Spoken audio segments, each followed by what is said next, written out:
ये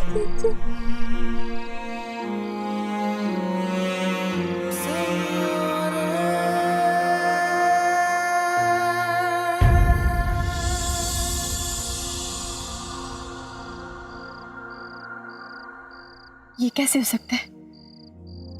क्यों? तुम्हें तो मेरे सामने फांसी लगी थी और मैंने अपने हाथों से तुम्हारा अंतिम संस्कार। वो कोई और था। बहुत लंबी कहानी है, मैं आराम से बैठ के समझाऊंगा। फिलहाल बस ये समझ लो कि उस दिन मैं मरा नहीं था। तो फिर तुम सबके सामने क्यों नहीं आए? मुझ पर खून का इल्जाम लगा हुआ था। मुझे फांसी की सजा मिली थी। मेरे लिए यही बेहतर था कि लोग समझे कि मैं खाई में गिर गया हूं और वहीं मर गया हूं। और फिर कलावती से बदला लेने के लिए मैं मेरी फौज जुटाने लग गया।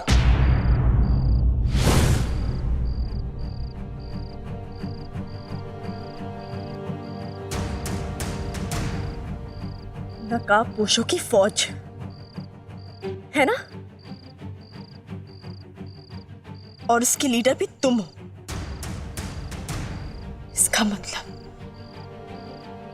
इतने दिन तक जो मैं महसूस कर रही थी वो सब सच था। बोलो। हाँ तारा, वो मैं ही था।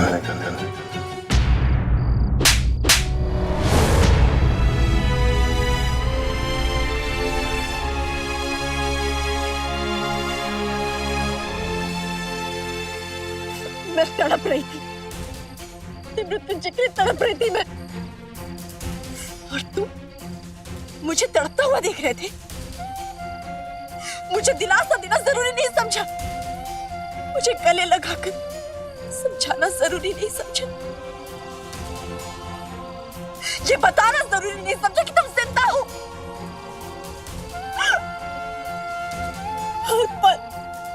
हर पल मुझे झूठा साबित करते रहे। और मैं सोच रही हूं कि मेरा दिमाग खराब है। छोड़ो, छोड़ो। मुझे लग रहा था पागल हो गई हूं मैं कि किसी अजनबी में अपना पति तलाश कर रही हूं मैं। तारा, हाथ मत लगाना मुझे। और तुम मुझसे बचते रहे, तुम चुपते रहे, झूठ पर झूठ, झूठ पर झूठ बोलते रहे। अरे क्यों ऐसा मतलब? बोलो क्यों? तारा, और क्या लग रहा है तुम्हें फिर से अपना लोगे? हाँ? बोलो ना, बोलो। मुझे नहीं चाहिए, हटो।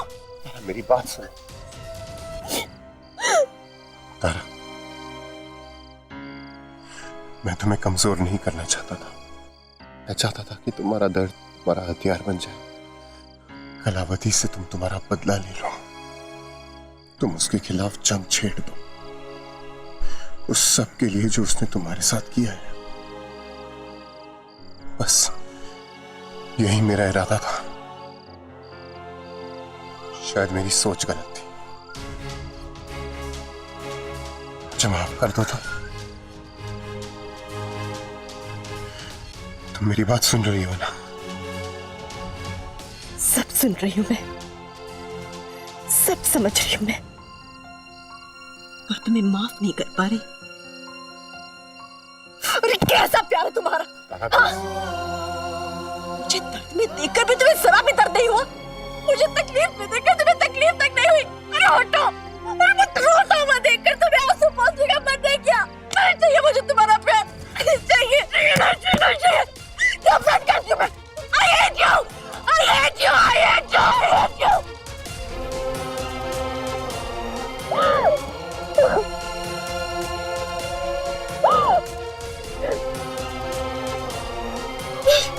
मैं तुमसे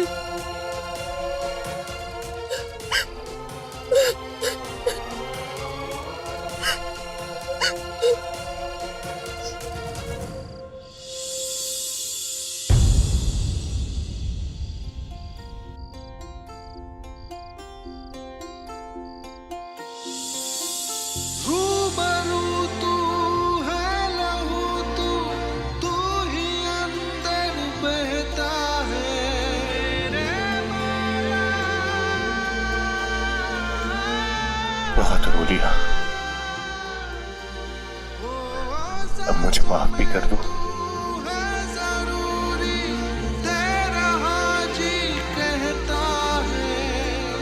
एक बूंद शक पे हूँ जिंदा, एक बूंद शक पे हूँ जिंदा।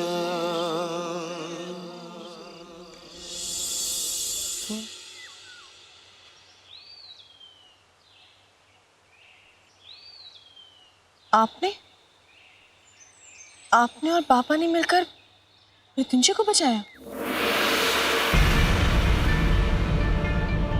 इसका मतलब आप जानती थी मृत्युंजय जिंदा है? हाँ तारा, पहले से तो हम बहुत कुछ जानते थे, सिवाय इसके कि रुद्र प्रताप ही कलावती। होलिका दहन की रात को किसी काम से हम घर के अंदर गए, तब हमने रुद्र प्रताप को किसी से फोन पर बात करते हुए सुना कि मृत्युंजय को जेल से अगवा करके किन्नरों के मैदान में लेकर आए। गोविंद जी से तो पहले हम मिल ही चुके थे, बस हमने जैसे भी करके ये बात गोविंद जी तक पहुंचाई। हाँ, और उसी रात कलावती के गुंडे मृत्युंजय को बेहोशी की हालत में जेल से बाहर ले जा रहे थे। मैं भी उसी वैन में उन गुंडों के साथ छिपकर उस मैदान तक पहुंच गया। पर मेरी आंखों के सामने मृत्युंजय को फांसी लगी थी। तुमने जो देखा वो आधा सच था। तुम्हें याद होगा जब कलावती ने मृत्युंजय के चेहरे पे वो काला कपड़ा चढ़ाया था, तुम्हें बहुत गुस्सा आ गया था।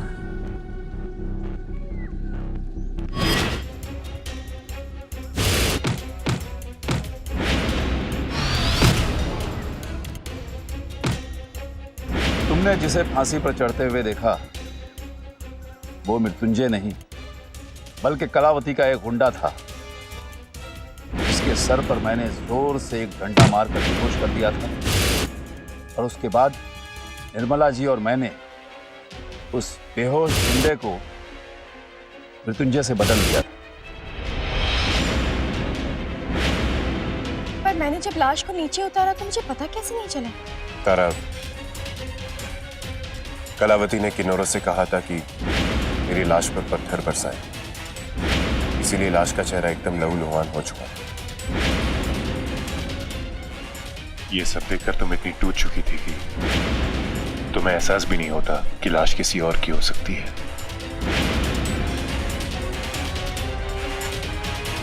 बाबा जानते हैं कि मृत्युंजय जिंदा है? नहीं, वो ये बात नहीं जानते और हम ये बात उन्हें अभी बता भी नहीं सकते। वो अपने भाई को देवता मानकर पूजते हैं। हम सब मिलकर चीख चीख कर भी उन्हें सच्चाई बताएंगे तो भी वो यकीन नहीं करेंगे, बल्कि ऐसा कुछ कदम उठा लेंगे जिससे कलावती फिर से जीत जाएगी। मुझे माफ कर दीजिए माँ, मैंने आपको बहुत गलत समझा। मुझे हर पल यही लगता था कि आप मृत्युंजय को अपना बेटा नहीं समझती। तुमने गलत नहीं समझा तारा, बहुत नाइंसाफी की है हमने मृत्युंजय के साथ।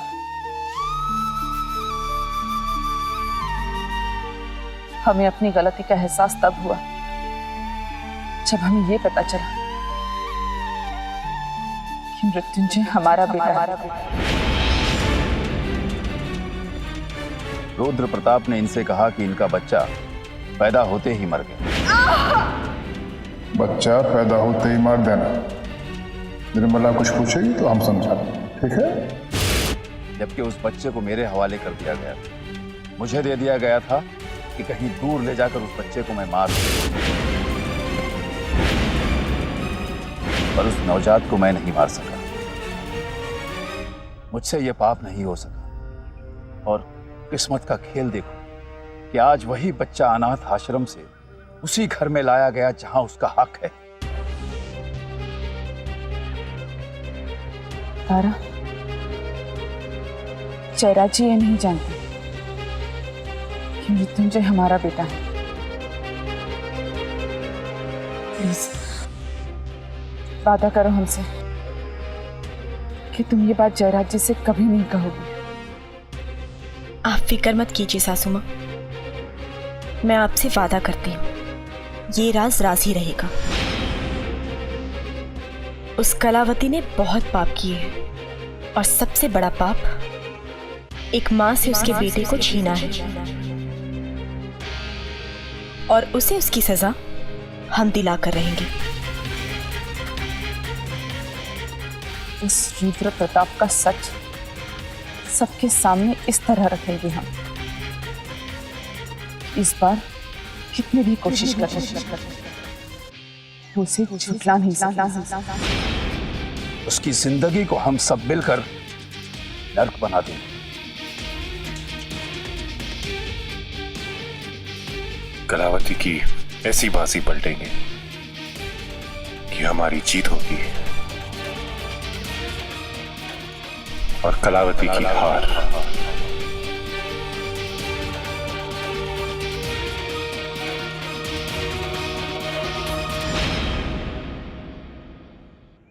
पतिदेव कहाँ चले गए हैं आप? कुछ अता पता ही नहीं है आपका। और ऊपर से वो तारा, वो भी दिखाई नहीं दी कल रात से। आज सुबह से उसकी कोई खबर ही नहीं है।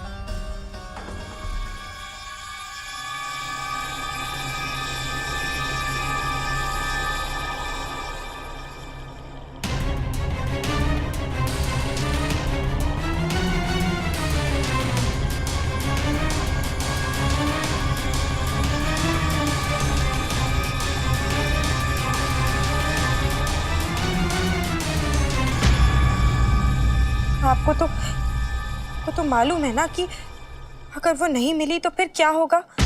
बर्बाद हो जाएंगे हम, कहीं के नहीं रहेंगे अगर वो नहीं मिली तो। क्या हुआ नंदू? कौन कहीं का नहीं रहेगा?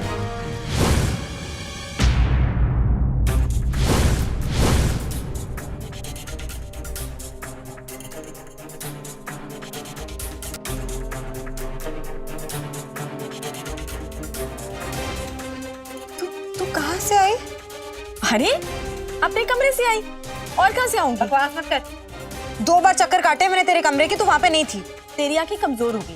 अरे बाबा कमरे में थी, फिर कमरे के बाद मैं छत पर चली गई, फिर छत से जब आई तो मुझे बालकनी में काम था, उसके बाद मैं चुप हो जा कह रही हूँ मैं। तेरा टाइम टेबल नहीं पूछा मैंने। रुक, मेरी बहन इतने गुस्से में तब होती है जब वो बहुत परेशान होती है। बता परेशानी क्या है? परेशान नहीं रहूं तो क्या नाचूं मैं? तू भी कैसे सवाल पूछती है ना कभी कभी। अरे वो आदित्य टूट ही नहीं रहा है, वो तो क्या करूं मैं? कब तक उसे बेहोशी के इंजेक्शन देती रहूं? बेहोश आदमी जोश में थोड़ी ना आता है, और बिना जोश के मेरे किस काम का? वैसे तेरा केस बड़ा पेचीदा है,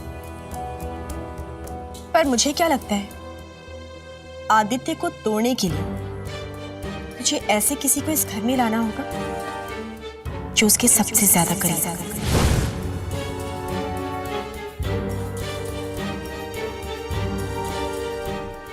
याद है तुझे रुद्र प्रताप ने मुझे तोड़ने के लिए हमारे परिवार वालों को चोट पहुंचाने की धमकी दी। वैसे ही तुझे आदित्य को धमकाना होगा। हाँ, तो उसके करीब तो एक वो ही है, उसकी बीवी मीठी, और उसको नहीं लाने वाली मैं इस घर में। मुझसे बर्दाश्त नहीं होगा। अरे तो कौन कह रहा है तू उसे बर्दाश्त कर? उसकी माँ को ले आ। अपनी माँ पर अत्याचार होते हुए देखेगा तो खुद ब खुद तेरा गुलाम बन जाएगा। गुड आइडिया है ना? तारा जी, मैंने क्या आपसे कभी ये कहा है कि मुझे आदित्य की गुलामी चाहिए? हाँ, बोला है क्या कभी मैंने? उसकी गुलामी नहीं, उसका प्यार चाहिए मुझे। बकवास आइडिया अपने पास ही रख दो। तो इतना गुस्सा क्यों कर रही है? दे रही हो ना दूसरा आइडिया। एक काम कर सकते हैं, निर्मला देवी को इस घर में ले आते हैं। मैं उन पर अत्याचार करूंगी और तू नहीं बचाना। अब आदित्य ऐसी रक्षा करने वाली नंदिनी को देखेगा तो प्यार तो करेगा ना? हाँ,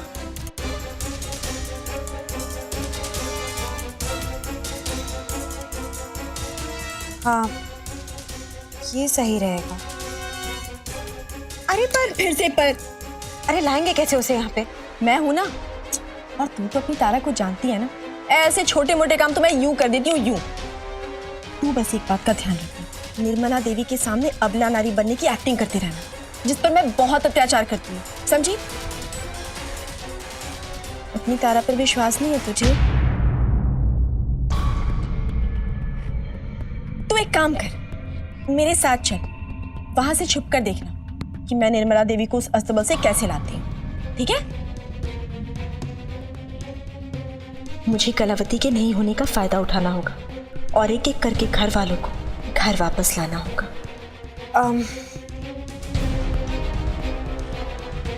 पक्का? हाँ बाबा पक्का, अपनी प्यारी बहन को उसका प्यार दिलाने के लिए इतना छोटा सा काम नहीं किया तो क्या किया? अब चल, सोच क्या रही है, चल।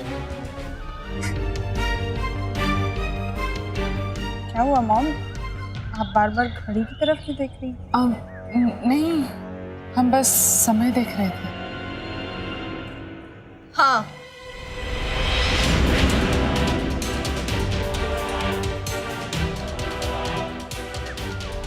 समय देख रही थी और सोच रही थी कि हमारा बुरा वक्त कब खत्म होगा, है ना? इस अस्तबल में दिन नहीं गुजरते होंगे ना आपके? जाहिर सी बात है, इतने बड़े घर की मालकिन इतने गंदे से छोटे से अस्तबल में कैसे रह सकती है? हाँ? क्यों? तुम क्या करने वाली?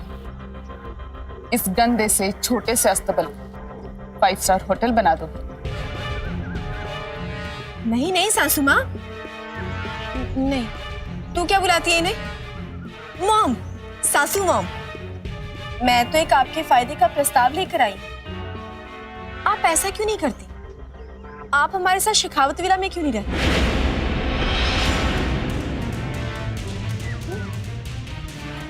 शेखावत विला में? तुम्हारे साथ? हाँ। कभी नहीं। तुम क्यों मॉम को यहाँ से ले जाना चाहती हो? अब कौन सा नया खेल खेल रही हो तारा? हे भगवान, तुम लोग को हर बार ये क्यों लगता है कि मैं कितनी गंदी जगह है। हर बार कोई ना कोई खेल खेल रही हूँ। वो तो इनका बेटा इन्हें बहुत मिस कर रहा था, इसलिए मैं बुलाने चली आई। क्या आगे वहां हवेली में है? फोटो देखना चाहोगे? एक मिनट। क्यों तुमने आदि को ऐसे बंद कर रखा?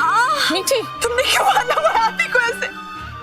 मुझे बहुत दर्द हो रहा है। मुझे जितना दर्द होगा ना, उससे ज्यादा आदि को दर्द होगा।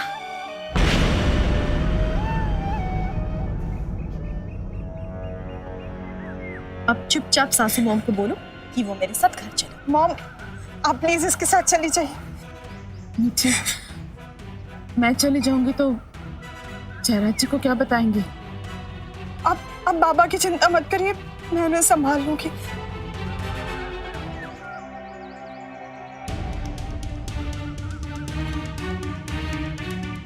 एक बात कान खोलकर सुनो, अगर जरा सी भी चालाकी दिखाने की कोशिश की और हमारे जाने की बात पुलिस को बताने की कोशिश की तो आगे तो तू खुद समझता है।